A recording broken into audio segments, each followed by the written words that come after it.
पहले अपने शिव गुरु के चरणों में प्रणाम करती हूँ, मैया पार्वती के चरणों में प्रणाम करती हूँ, नीलम दीदी हरेंद्र भैया के चरणों में प्रणाम करती हूँ, सभी गुरु भाई गुरु बहन के चरणों में प्रणाम करती हूँ। मेरे प्रणाम को स्वीकार कीजिए।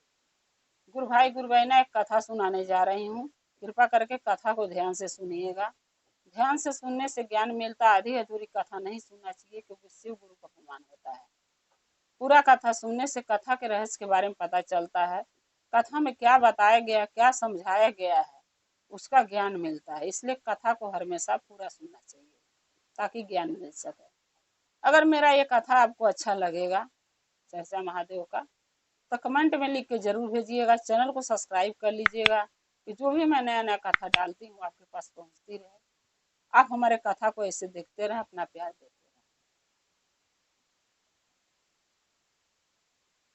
रहें। एक गांव में एक गुरु भैया थे। मियाँ बीवी दोनों जने रहते थे। एक बेटा था उनके। पति पत्नी दोनों महादेव के शिष्य और शिष्या थे। लेकिन वो गुरु भैया बहुत गरीब थे, बहुत गरीब थे। एक मूंगफली के ठेली लगाते थे। मूंगफली कीन के लाते थे, बेचते थे और उसी से अपना घर परिवार रोजी रोजगार चलाते थे, घर परिवार। लेकिन वो भी उनको मूंगफली भी किनने बेचने के लिए पैसे नहीं था, तो एक साहूकार से उधार लिए थे। साहूकार से पैसा उधार लेके और ठेली अपना लगाने लगे।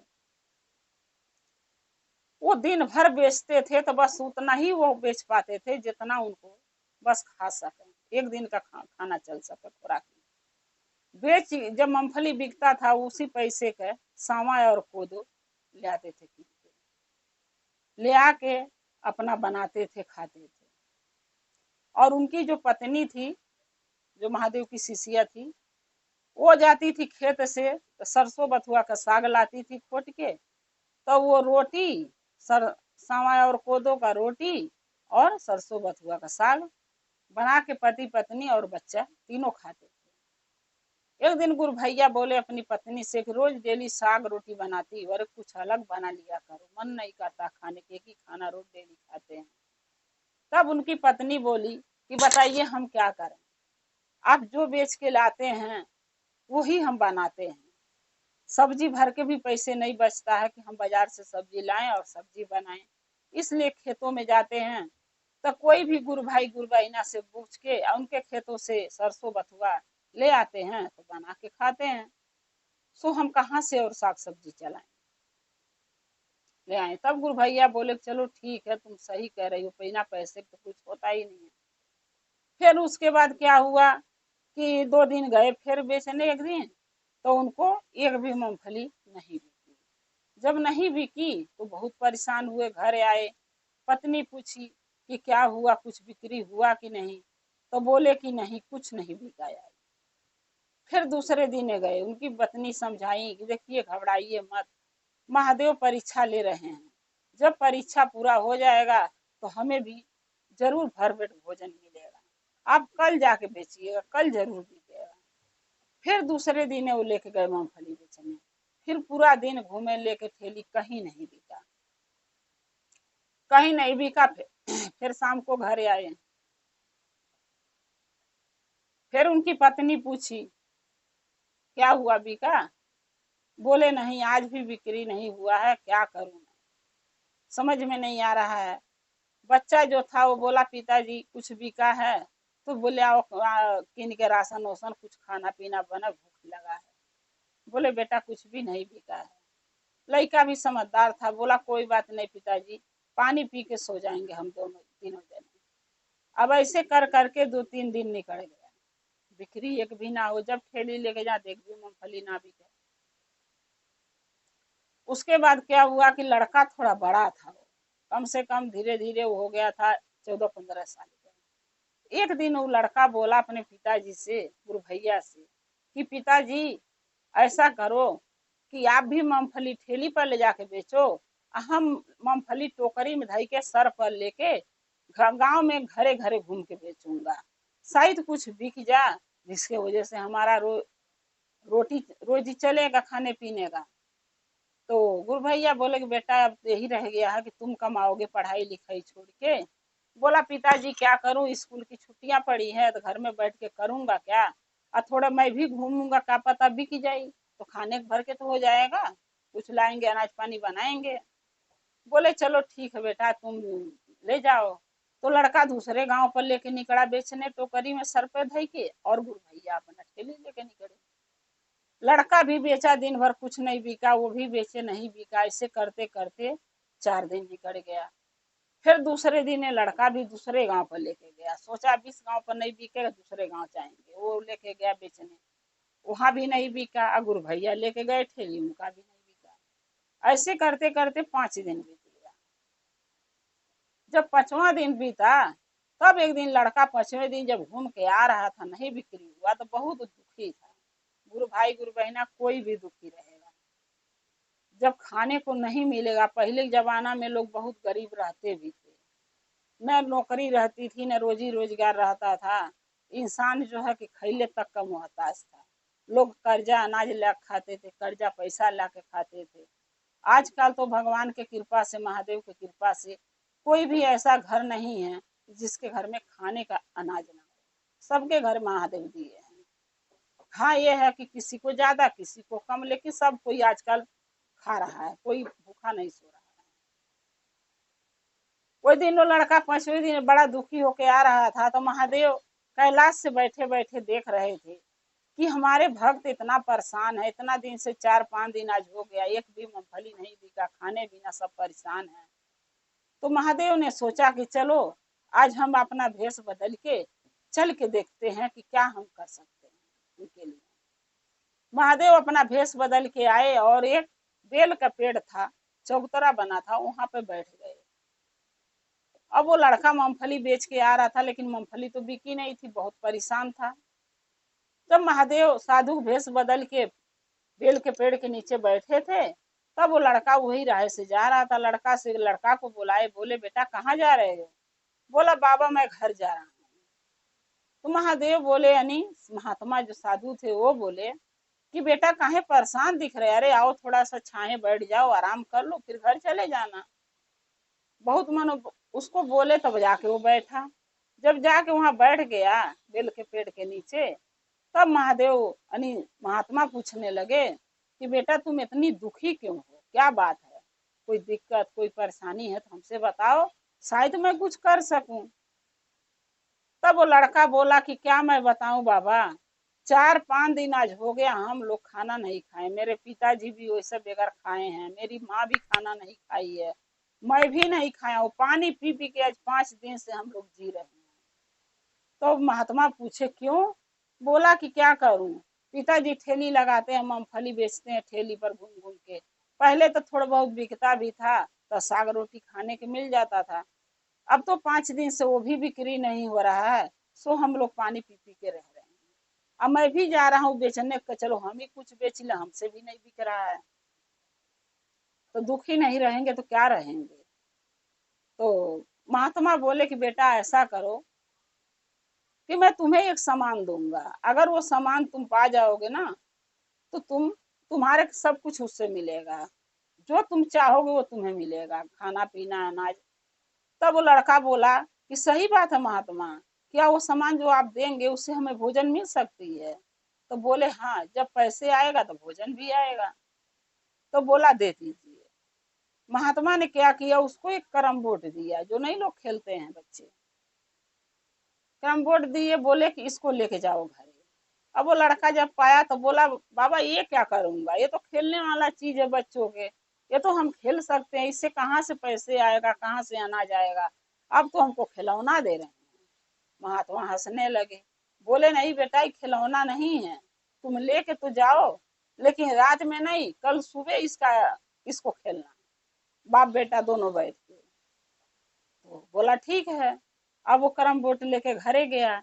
जब देखे गुरु भैया तो पूछे कि बेटा ये क्या ले आया, कहाँ से लाया, अरे बिना पैसे को तो मिलेगा नहीं, तेरे पास पैसे आए कहाँ से। बोला पिताजी चिंता मत कीजिए, मूंगफली तो एक भी नहीं बिका, लेकिन कोई महात्मा एक थे जो हमको ये चीज दिए हैं, बोले यहाँ घर ले जाओ और कल इसको खेलना, सो मैंने लेके चला आया। गुरु भैया बोले महात्मा दिए हैं, कौन महात्मा दिए हैं बता, पूछने लगे। तो लड़का बोला मेरे को नहीं पता, लेकिन बेल के पेड़ के लगे महात्मा बैठे थे वही दिए। तब गुरु भैया सोचे कि बेल के पेड़ के नीचे बैठे कोई महात्मा दिए हैं तो कुछ होगा इसमें रहस्य। बोले ठीक है रख लो। रख लिया। फिर सुबह हुआ, लड़का बोला पिताजी से, पिताजी आइए कैरम बोर्ड दोनों खेलते हैं, देखते हैं क्या इसमें राज है छुपा। बाप बेटे दोनों जब खेलने बैठे, जैसे जैसे गिट्टी सब मारे और गिट्टी उसमें नाचे कैरम बोर्ड के अंदर, वैसे वैसे पैसा छन छन छन छन पैसा गिरे। जब देख गए बाप बेटा की तो इसमें पैसे निकल रहे खेलने पर। अब क्या किए, धीरे धीरे धीरे धीरे अब वो लोग अमीर होने लगे।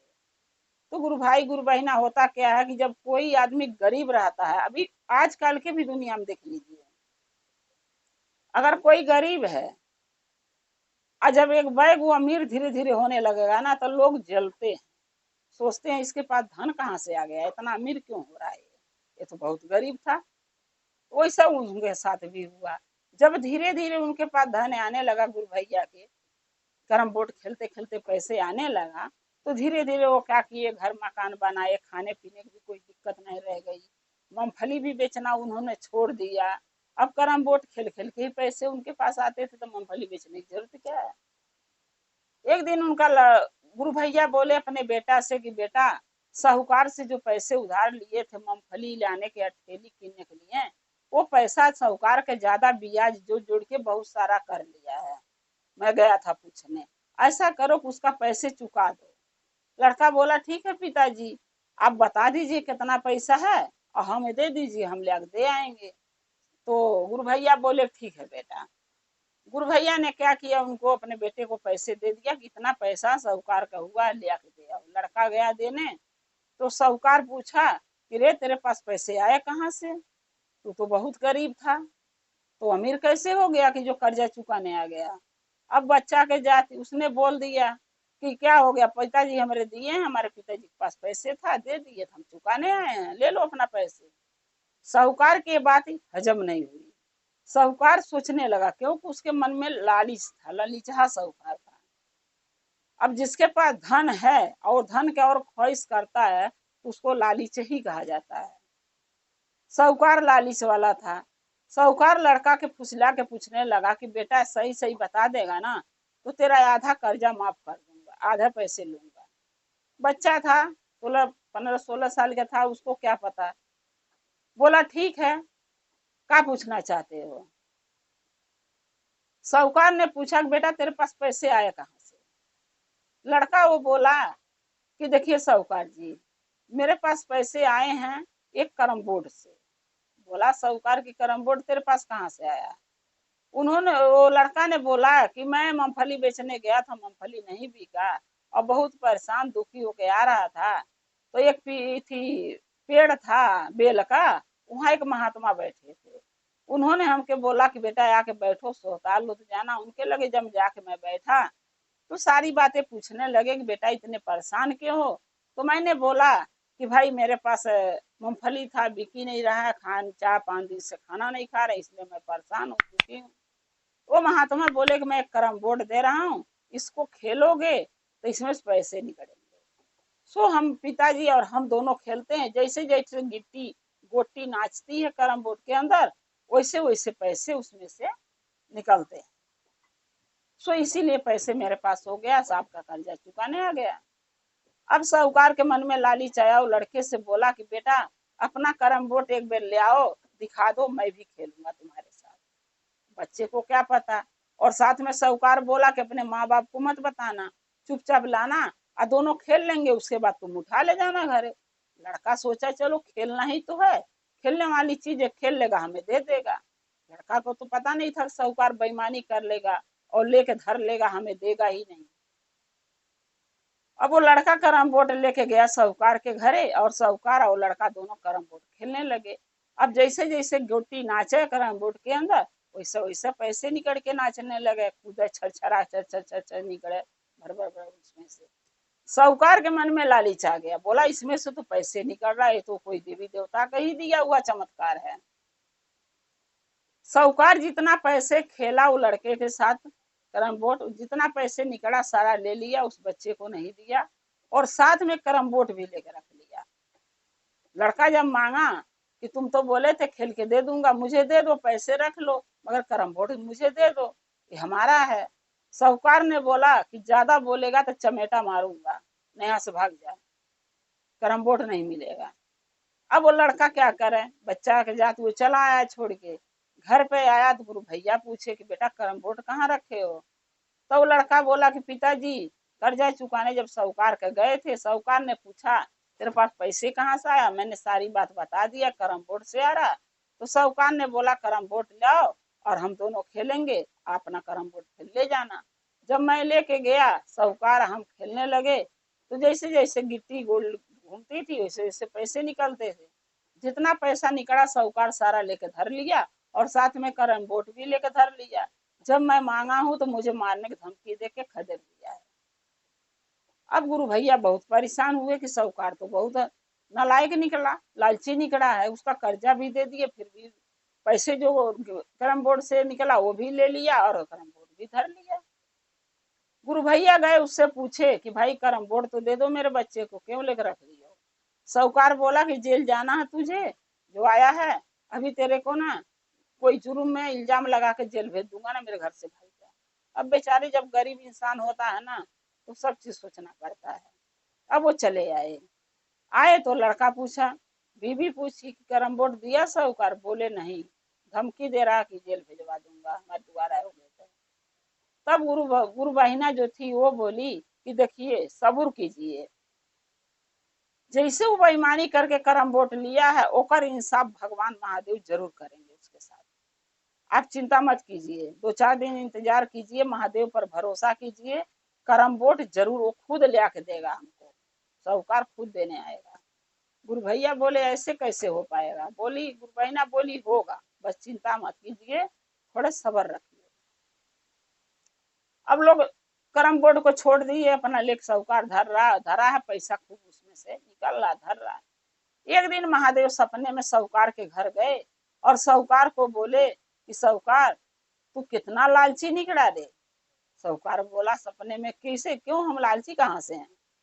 महादेव बोले ये बता कि एक करम बोर्ड जो तेरे पास है वो तो मैं एक बच्चे को दिया था, वो गरीब था, दुखी था, परेशान था, 5 दिन से भोजन नहीं किया था, उसके घर में उसके माँ बाप सब भूखे थे, लड़का भी भूखा था।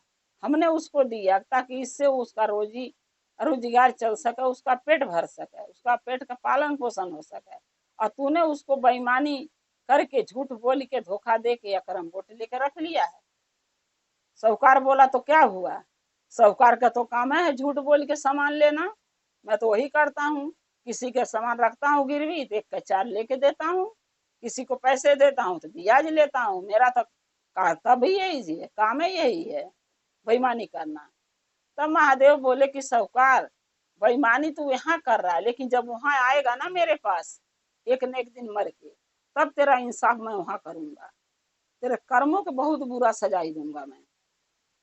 अगर तू चाहता है कि तेरा धन दौलत रुपया पैसा घर दुआर सही सलामत रहे, नाश सर्वनाश ना हो, तो ये करम बोर्ड उस बच्चे को लौटा दे, नहीं तो 2 दिन के अंदर तेरा मैं सर्वनाश कर दूंगा, तेरा घर दुआर मकान सब ऐसी तहस नहस हो जाएगा, तेरे पास कुछ नहीं बचेगा, तू भिखारी बन के रह जाएगा।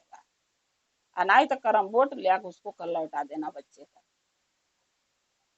अब जब साहूकार सपने में बात सुन लिया, सुबह उठा, साहूकार बहुत परेशान था, कब अजोर हो कब सुबह हो कि उसका हम करम बोर्ड दे आए, नहीं तो हमारा धन दौलत सब महादेव से नाश कर देंगे। सुबह हुआ, करम बोर्ड लेके साहूकार गया गुरु भैया के घरे और उनको करम बोर्ड लौटा दिया। गुरु भैया पूछे कि क्यों आज देने आए हो साहूकार जी। साहूकार ने कुछ जवाब नहीं दिया, बोला तुम्हारा है तुम रख लो, दे के चला गया। फिर गुरु भैया वो बच्चा खेलने लगे, फिर वो जो है उसमें से फिर पैसे निकलने लगा, धीरे धीरे करके वो लोग अमीर हो गए, घर दुआर बन गया, जड़ जमीन ले लिए, धन दौलत हो गया। लेकिन इसीलिए देखिए कहते हैं गुरु भाई गुरु बहिना कि महादेव जो हमारे हैं बहुत भोले हैं, देते हैं तो छप्पर फाड़ के देते हैं, लेकिन देते किसको हैं, जो सच के राह पर चलता है, बेईमानों के देते तो हैं, क्यों देते हैं? उनका मन बढ़ाने के लिए। और जब उनका नाश करते हैं तो कोई समझ ही नहीं पाता कि नाश कैसे हुआ। इसीलिए कहते हैं गुरु भाई गुरु बहना, जो हमारे पास है, हमारे महादेव का दिया हुआ, उसमें हम सब्र करके और उसी को लेके अपनी जिंदगी काटें और उसी में खुश रहें, ना कि दूसरे के देख के जलें और दूसरे का धन छीनें। साहूकार तो धमकी दिए, साहूकार को धमकी महादेव दे दिए। अगर साहूकार नहीं दिया होता तो साहूकार का नाश हो जाता। साहूकार लौटा दिया, उसकी समझदारी आ गई। वो कहते हैं जब जागो जभी सवेरा। साहूकार के समझ आ गया, बुद्धि आ गया कि दूसरे का चीज छीन के नहीं लेना चाहिए।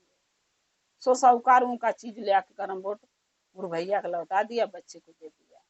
इसीलिए कहते हैं कि धन हो चाहे कुछ भी हो, लेकिन दूसरे का मत छीनिए। जो आपके पास है उसी में सब्र कीजिए और 3 सूत्र का पालन कीजिए जो भैया हरेंद्र दे रखे हैं। 3 सूत्र का सुबह शाम पालन कीजिए, नमन कीजिए, चर्चा कीजिए, दया मांगिए। महादेव जरूर दया करेंगे, क्योंकि महादेव हम पर भी दया करते हैं, सब पर करते हैं। वो अलग बात ही है कि किसी को दिखता है, किसी को नहीं दिखता है, लेकिन देखना चाहिए। आज महादेव के कृपा से अगर सब गुरु भाई गुरु बहना सही सलामत रहे, बाल बच्चे उनका सुखी रहे, इससे बढ़ के क्या चाहिए? सबसे बड़ा धन दौलत परिवार है। परिवार सही है, सुखी है, तो उससे बढ़ के धन कुछ भी नहीं।